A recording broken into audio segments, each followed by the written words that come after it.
I sensed something weird about Moira. Sundan mo yun.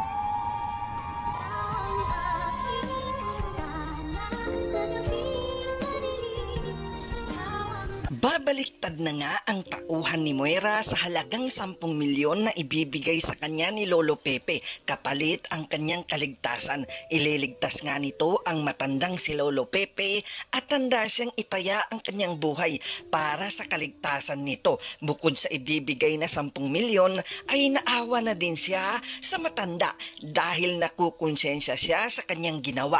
Subalit ang kanyang kinakatakutan ay mahuli o maabutan sila ni Moira habang inililigtas niya si Lolo Pepe. Kaya naman gagawa sila ng paraan upang maisahan nila ang demonyetang si Moira. Habang itong si Doc RJ at Giselle naman ay mabibisto itong si Moira at malalaman na nila na si Moira ang may pakana ng pagkawala ni Lolo Pepe. Sasabog din sa galit itong si Doc RJ nang malaman nito na kasabwat pala itong si Zoe sa pagkidnap nila sa matanda. Sa kabilang banda naman, dahil nga sa mga pagpaparinig ni Doc Carlos kay Lynette tungkol kay Annalyn, ay papakiusapan na nito ang kanyang anak na si Annalyn na umalis na muna sa bahay ni Doc Carlos. Labis na ngang nagsisisi itong si Lynette dahil nakikita na niya ang totoong ugali ni Doc Carlos, lalo na kapag anak na niya ang pinag-uusapan.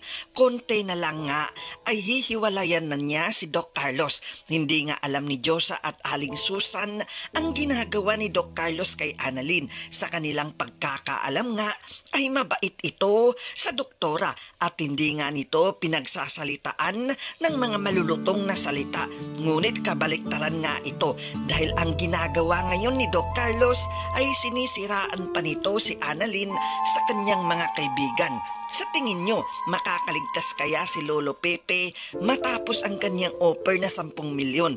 Makukonsensya kaya ang piking pulis sa matanda at itatakas niya ito at ihahatid sa anak na si Doc RJ? Ito ang ating dapat pang abangan sa Abot Kamay na Pangarap. Maraming salamat sa panonood at huwag mong kalimutan mag-subscribe at i-click na din ang bell icon upang palagi kang updated sa mga ganitong video. Maraming salamat.